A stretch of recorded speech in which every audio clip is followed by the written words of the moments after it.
आज एक ऐसे राष्ट्र त्यौहार है जिसमें सारे धर्म, सारे जाति, सारे मजहब के लोग हम सभी एक जगह आते हैं और एक जगह इकट्ठा होकर भारत की राष्ट्र त्यौहार जो मनाया जाता है। जैसे आज 26 जनवरी है, गणतंत्र दिवस है, अभी इसके बाद से फिर 15 अगस्त आएगा। ऐसा ही वहाँ मेरे देश के सारे नौजवान, मेरी साथी, मेरी माताएं, मेरे बहनों, मेरे पिता एकजुट होकर हम सभी राष्ट्र त्यौहार मनाने का काम करते हैं। मैं इसी के साथ साथ मैं आप सभी को गणतंत्र दिवस की ढेर सारी शुभकामनाएं देता हूं। जैसे आज हम सभी ने इस गणतंत्र दिवस के अवसर पर हम सभी ने एकजुट होकर, पूरे भारत के लोग एकजुट होकर, ना आज हम किसी से मजहब पूछने गए हैं, ना जात पूछने गए हैं। आज हमारे हाथों में तिरंगा रहा और तिरंगा लेके रोडों पर निकले हैं। यही मेरी देश की सबसे बड़ा भक्ति है, यही मेरे देश की सबसे बड़ा धर्म है। तो मैं इसी के साथ आप सभी को ढेर सारी शुभकामनाएं देते हुए गणतंत्र दिवस के अवसर पर मैं यही आप सभी से को विश्वास दिलाता हूं कि सारे जाति, सारे धर्म के लोगों के साथ मैं चलूँगा। किसी जाति, किसी भी धर्म के साथ भेदभाव नहीं करूँगा, इसलिए कि मैं इस जीवन को जीने आया हूँ और इस देश के लिए अपने गांव, नगर, क्षेत्र, जवार जो भी मेरे हैं, शहर, मैं कुछ करने आया हूं कि कुछ लोग देखें, मेरे साथी देखें कि मैं भी कुछ कर रहा हूं। उसी रास्ते पे सारे लोग अच्छे रास्ते पे चले, जो देश के फ़ायदा हो सके, जो देश के किसानों को फ़ायदा हो सके, गरीबों को फ़ायदा हो सके। यानी इसके लिए मैं आया हूं। मुझे जो जीवन मिला है इसके लिए मिला है कि सारे लोग हमसे खुश हो सकें। मैं प्रयास करता हूं सारे लोगों को, जो मेरी माताएं हैं, मेरी बहनें हैं, जो मेरे जितने घरों में मेरी माँ हैं, जितने घर में मेरी बहन हैं, हर घर में मेरी माता है, हर घर में मेरी बहनें हैं, हर घर में मेरे पिता हैं, हर घर में मेरे भाई हैं, सारे लोग को खुश करने के प्रयास करता हूँ। अब मैं अपनी खुशी हमेशा कई साथियों से कहता हूँ कि मैं अपनी खुशी इस जनता के लिए मैं निछावर करना चाहता हूँ। आजीवन करूँगा और इससे बेहतर करूँगा। और आप सभी से साथियों, बाज़ारों से लेकर गाँव में मैं जब जाता हूँ तो आप सभी का मोहब्बत जब मिलता है तो मेरी दिल खुशियों से झूम उठता है। जब मैं घरों में जाता हूँ, गांव गलियों में जाता हूँ तो मेरी माताएं देखती हैं तो मेरा दिल खिल उठता है कि मेरी माँ भी हर गली, हर घरों में मेरी माँ है, बेटे की तरह दुलार देती हैं। इसी विषय पर बता दे रहा हूँ साथियों, आप सभी को मैंने 2 बात रखा था।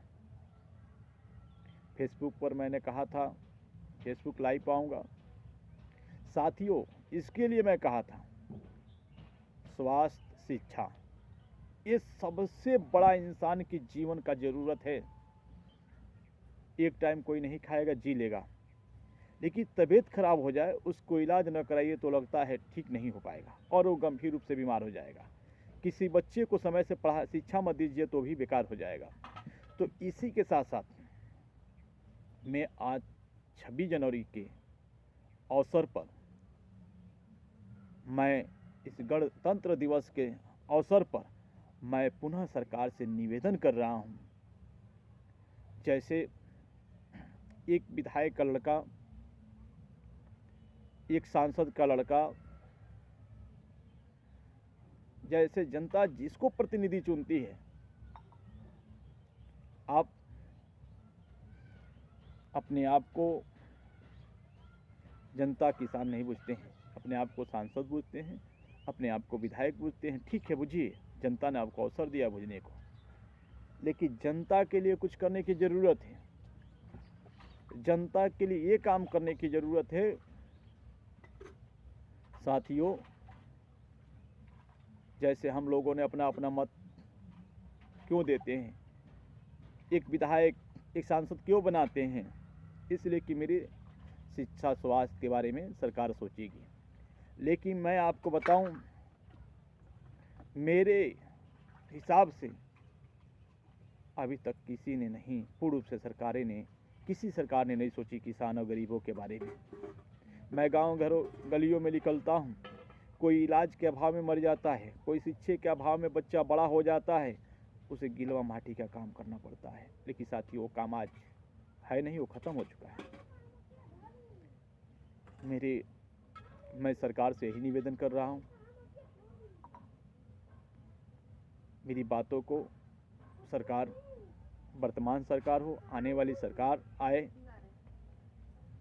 कोई भी किसी की भी सरकार हो, मुझे आपसे आपत्ति नहीं है। मैं चाहता हूँ इस देश की जनता की भलाई हो, मेरी भलाई हो, मेरे परिवार की भलाई हो, मेरे घर के अगल बगल इस देश के नौजवान, किसान, सारे लोगों की भलाई हो। मैं सरकार से यही निवेदन कर रहा हूँ, शिक्षा निःशुल्क हो। आप इस पर सवाल करेंगे कि हाँ, निःशुल्क शिक्षा दिया जा रहा है, मैं कैसे विश्वास करूं? चलिए, सरकारी विद्यालय हैं, बहुत अच्छी बात है। क्या सरकार के सिस्टम के अनुसार सरकारी विद्यालय चलते हैं? लेकिन एक विधायक का लड़का, एक सांसद का लड़का किसी सरकारी विद्यालय में पढ़ रहे हो तो बताइए, किसी भी एक सरकारी में बता दें कि एक सांसद, एक विधायक लड़का अगर सरकारी विद्यालय में पढ़ रहे हो। जहाँ तक मैं देख रहा हूँ, उत्तर प्रदेश देवरिया जिला में ऐसा कहीं दिखने को नहीं मिलता है। जब अगर विधायक, सांसद, सरकार आप बनाए हैं, सरकार आप चला रहे हैं और सिस्टम आपका है, जब सिस्टम पर स्वयं आपको विश्वास नहीं है तो जनता आप पर कैसे विश्वास करे? जनता आप पर कैसे विश्वास करे? धर्म, जाति, मजहबों में उलझाकर आप, कोई भी दल हो, वोट लेने की बात रख सकती है, ले सकती है, लेकिन हमारे देश के सबसे महत्वपूर्ण शिक्षा स्वास्थ्य है।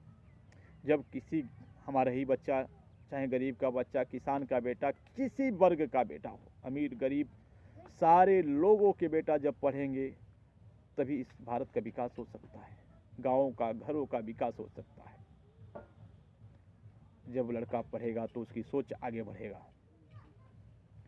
साथियों, यही मेरा कहना है। बहुत से सरकारी टीचर भी हैं जो सरकार उन्हें भी तनख्वाह देती है, उनको स्वयं को विश्वास नहीं है, उनके भी बच्चे प्राइवेट विद्यालय में पढ़ते हैं, टीचर को खुद को स्वयं पर विश्वास नहीं है। सरकार के जितने सरकारें हैं, ये नहीं कि मैं किसी दल का बात कर रहा हूँ, किसी दल का विरोध कर रहा हूँ, मैं सारे दल के नेताओं से मैं पूछना चाहता हूँ, जो सांसद, विधायक इस सिस्टम को चला रहे हैं, तो आप स्वयं अपने सिस्टम पर विश्वास रखिए। जैसा आज वर्तमान में सरकार है, कल दूसरा सरकार आएगी, कल तीसरा सरकार आएगी, आती जाती रहेगी। तमाम नेताओं ने कहा है, तमाम महापुरुषों ने कहा है, सरकार और आती जाती रहेंगी, देश रहना चाहिए। तो देश तो रहेगा ही, लेकिन देश रहेगा साथियों तब जब हम पढ़े लिखे शिक्षित रहेंगे। तब अनपढ़ गंवार रहेंगे तो हम कहाँ से हमारी देश के बारे में सोचेंगे, चाहे बगल के बारे में सोचेंगे, किसी चीज़ के बारे में सोचेंगे। जब हमारे बच्चे, चाहे हर घरों के बच्चे जब पढ़े रहेंगे तो वो सोचेंगे मेरा देश क्या है। इसके बारे में इसीलिए मैं सांसद, विधायकों से भी और टीचरों से निवेदन कर रहा हूँ, इस सरकार से निवेदन कर रहा हूँ कि जितने भी व्यवस्थाएं हैं सरकारी, जो सरकारी विद्यालय हैं, उनमें सांसद, विधायक के बच्चे भी सरकारी विद्यालय में पढ़ें, क्योंकि खास तौर पर जनता ने आपको इसलिए चुना है। आप सरकार का सिस्टम जो जनता के बीच में रखेंगे और स्वयं रखेंगे, ये नहीं कि आपने सिस्टम को बना दिया, आपने दूसरे रास्ते चल दिए। संविधान में एक है, आप संविधान से अलग एक भटक कर दूसरा संविधान बना कर चले, ऐसा तो है नहीं। मेरे देश का संविधान एक है। जब सरकार जनता चुनती है, सरकार, आप कहते हैं कि मेरा जनता के लिए हर कार्य मैं शिक्षा स्वास्थ्य के बारे में आप सभी टिप्पणी करते हैं, ठीक है, तो क्यों नहीं इस पर निःशुल्क करते हैं, अपने बच्चों को पढ़ाते हैं। अगर सिस्टम पर आपको विश्वास है तब पढ़ाइए, नहीं विश्वास है, चाहे विधायक हो, चाहे सांसद हो, चाहे टीचर हो सरकारी, अगर आपके सिस्टम पर विश्वास है तब करिए। मैं कह दूँ टीचर पर भी कोई दिक्कत, पहले सरकार पहले अपने बच्चों को, जो भी सरकारें हैं आए जाएंगी वो अलग की विषय है, लेकिन जो विधायक सांसद है सरकार इसकी नियम बनाए, सख्त कानून को कड़ी से कड़ी मतलब इसकी देखभाल करें, क्योंकि जब कानून टाइट रहेगा, सिस्टम टाइट रहेगा, तो विधायक सांसद का बच्चा भी हिंदुस्तान में पढ़ेगा, सरकारी विद्यालय में पढ़ेगा, तब हमारी सरकारी विद्यालयों की व्यवस्थाएं सुंदर होगी, नहीं तो हमारी सरकारी विद्यालयों की व्यवस्था सब गड़बड़ हो जाएगा। गड़बड़ है भी, जब सांसद का विधायक का लड़का नहीं पढ़ा तो इसका मतलब सिस्टम गड़बड़ है, उसको स्वयं के सिस्टम पर विश्वास नहीं है। तो मैं इसी के साथ साथियों, अभी मैंने शिक्षा के बारे में कहा था, स्वास्थ्य के बारे में कहा था। स्वास्थ्य एक ऐसी चीज है, शिक्षा स्वास्थ्य, शिक्षा से ही आपको स्वास्थ्य के बारे में सोच सकते हैं। तो स्वास्थ्य ऐसी चीज है कि यदि अगर हम मान लीजिए सांसद महोदय जी हैं, विधायक महोदय जी हैं, जनता ने अपनी प्रतिनिधि चुन ली, किसी को भी चुना, चाहे हम हो चाहे किसी को भी चुना, तो क्या आपको सरकारें और जिस सिस्टम से भी आपको मिलता हो, आपकी निःशुल्क बढ़िया व्यवस्था, A1 का हॉस्पिटल का निःशुल्क इलाज होते हैं, क्या जनता के बारे में कभी आप लोगों ने सोचा? नहीं।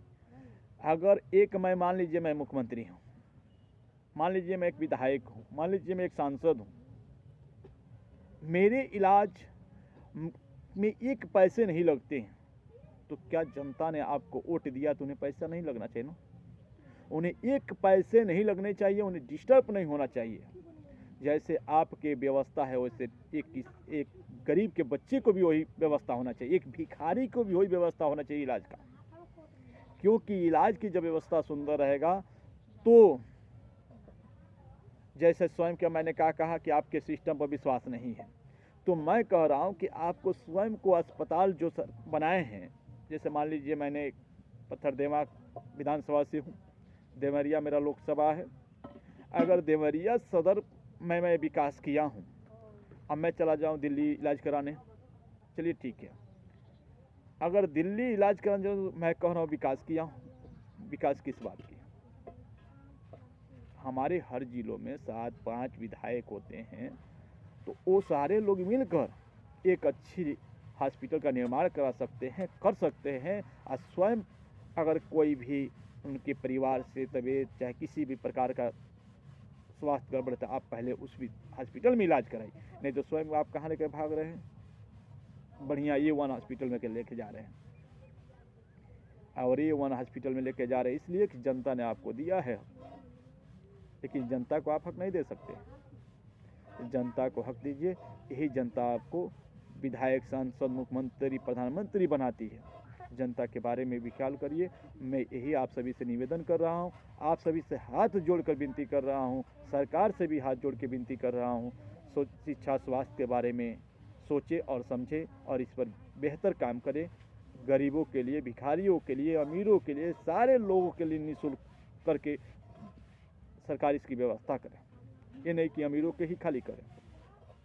इससे सरकार में आप हैं, विधायक आप हैं, सांसद, कोई भी किसी भी दल के, किसी भी पार्टी का विधायक है, उसकी निःशुल्क इलाज होता है। तो जनता को क्यों नहीं इलाज होगी फ्री में? A1 हॉस्पिटल में क्यों नहीं इलाज होगा? आपकी व्यवस्था A1 का होगा, और जो वोट दिया हो उसका क्यों 2 नंबर का व्यवस्था है? उसका भी 1 नंबर का व्यवस्था होना चाहिए, जैसे आपका व्यवस्था है। तब हम लोग सुंदर और अच्छी दिशा में जा पाएंगे, और अच्छी सोच को हम लोग समझने की और सोच को आगे बढ़ा पाएंगे। नहीं तो हमारे देश में किसान, गरीब, कमजोर इसी प्रकार जूझते रहेंगे। आइए मेरे यहाँ, मैं बहुत जगह दिखा रहा हूँ, इलाज के अभाव में बहुत लोग मर रहे हैं। उन लोग के पास रुपया नहीं है, पैसा नहीं है, क्योंकि आपका निःशुल्क हो जाएगा, इनका तो निःशुल्क होना नहीं है। तो इसीलिए मैं सारे विधायक, सांसद जितने पार्टी के लोग प्रतिनिधि जनता के चुने हुए हैं, मैं आप सभी से हाथ जोड़कर मैं जनता के लिए मैं निवेदन कर रहा हूं कि आप सभी जरूर इस पर विचार करें, एक बार पुनः विचार करें शिक्षा स्वास्थ्य पर।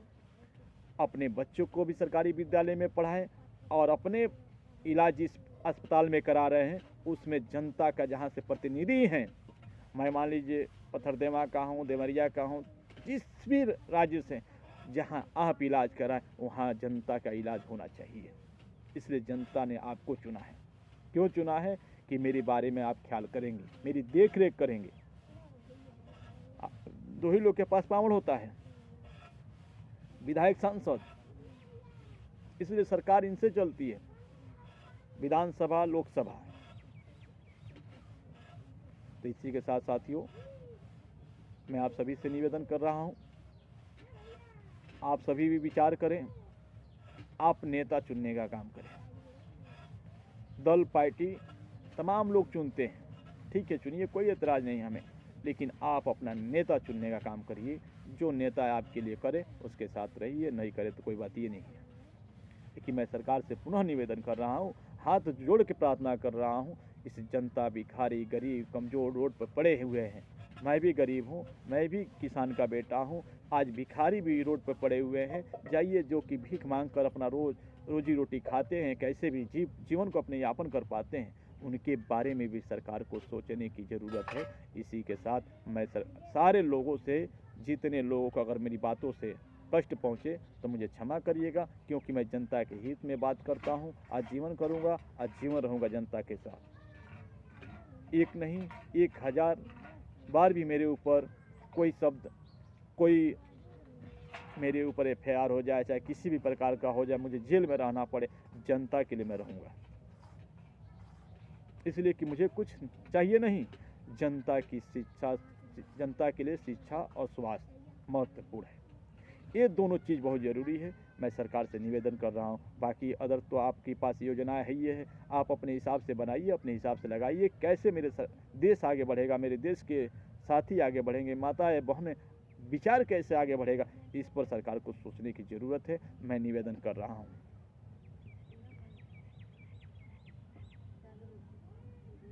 मैं एक बात फिर पुनः अपने जनपद देवरिया पथरदेवा पूर्वी वार्ड के सभी सम्मानित मेरी माताओं, मेरी बहनों, आप लोगों ने मुझ जैसे गरीब किसान के बेटे को, आप लोगों ने अपना बेटा माना, और मैं भी आपको स्वीकार करता हूं कि आप मेरी माँ हैं, मेरी पिता हैं, मेरी बहन है। मैं बचपन से जब भी मेरी होश संभला तब से मैंने यही समझा कि हर घर में मेरी माँ है, हर घर में मेरी बहन है। आप लोगों ने जो इज्जत दिया, सम्मान दिया पूर्वी वार्ड के सभी सम्मानित जनता ने, मैं आप सभी का चरण छूकर नमन करते हुए मैं आप सभी से विश्वास दिलाता हूं कि जितना काम किया हूं उससे बेहतर काम करने का प्रयास करूंगा। लेकिन थोड़ी सी मेरी समस्याएं आ गया है, इस समस्याओं को मैं लेकर ज़्यादा परेशान हूँ, क्योंकि मैं भी गरीब का बेटा हूँ, मैं किसान का बेटा हूँ। मैं, आप देखते हैं कि मैं बहुत बड़ा शौकीन नहीं हूँ, क्योंकि शौक़ मुझे है मेरी माँ, मेरे पिता, मेरे भाई, इस क्षेत्र के जितने मेरी माताएं हैं, ये सारे लोग को शिक्षा स्वास्थ्य मिलेगा तो मैं खुश रहूँगा, मेरी शौक़ पूरा हो जाएगी, यही मेरी शौक़ है। तो मैं इसी के साथ, मेरे जो भी मदद किए थे हमारे पूर्वी वार्ड में, मुझे अपना एक कोड दिए थे, और सहयोग जो साथी चले थे मेरे साथ, और जो जनपद देवरिया से लेकर बनारस से लेकर लखनऊ से लेकर तमाम मेरे अभिभावकों ने मेरी सहयोग दिए, इसके लिए आजीवन आप सभी का आभारी हूँ, आभारी रहूँगा। और मेरे भाई ने जिन्होंने मुझे यहाँ मुकाम तक लाए हैं, जिन्होंने अपने छोटे भाई के तरह से सींचा और मुझे समाज में उभरने का अवसर दिए, उनको भी मैं दिल की गहराइयों से धन्यवाद देता हूँ। आज भी आपने जो बेटे की तरह, छोटे भाई की तरह से मानते हैं, मैं आपका आजीवन ऋणी हूँ और रहूँगा। या कहीं भी रहेगा, आत्मा भी कहीं रहेगा तो भी आपको याद करेगा। इतना जरूर रखिएगा मेरे बड़े भाई। मैं आपको पूरे परिवार को आपके चरणों में नमन करता हूँ। मैं किसान का बेटा हूँ और आपने मेरा सहयोग करके जनता का सेवा करने का अवसर मौका देते हैं, ये बहुत बड़ी बात है, छोटी बात नहीं है मेरे बड़े भाई। मैं तो जब रास्ते पे घूमता था तो आप जैसे मेरे भाई मिलकर मुझे आगे बढ़ाए। मुझे बड़ा गर्व होता है कि मेरा भाई मेरे जैसे किसान के बेटे को, गरीब के बेटे को आगे बढ़ाए। इसके लिए आज जीवन ऋणी हूँ आपका। मैं इसी के साथ अपनी बातों को समाप्त करता हूँ। वंदे मातरम, भारत माता की जय, सारे धर्म जाति की जय। और हम लोग, मैं यही निवेदन लास्ट में कर रहा हूँ कि हम सभी एक धर्म और एक जाति के लोग हैं, क्योंकि मेरा एक पहचान है तिरंगा। अपने अपने धर्मों को सारे लोग माने, सारे अपने अपने हिसाब से रहें, ठीक है, लेकिन मेरा मजहब एक तिरंगा है, मेरा जाति एक तिरंगा है, एक मेरा जाति देश है, मेरा एक जाति मेरा देश है। मेरा मानना है, इसी में हम सभी सारे लोग धर्म के लोग रहते हैं, अपने अपने खुशी के अनुसार जीते हैं और सारे लोग एक दूसरे के प्रति काम करते हैं। बड़ी अच्छा लगता है आप लोग के बीच में बैठने से, मुझे सीख मिलता है। ये जो भी मैं बोल रहा हूँ ये मेरा नहीं है, ये आप सभी का दिया हुआ आशीर्वाद, दुआ। आप लोग मुझे मार्ग बताते हैं, उसी मार्ग को मैं चलता हूँ। ये सब आप सभी का है, मेरे पास क्या है, मैं तो एक माटी का पुतला हूँ। आप सभी जो देंगे वही मैं चिंता में लेकर आप सभी के बीच हाजिर रहूँगा। इसी के साथ आप सभी के चरणों में सादर प्रणाम, अपनी बातों को समाप्त करता हूँ। जय हिंद, जय भारत।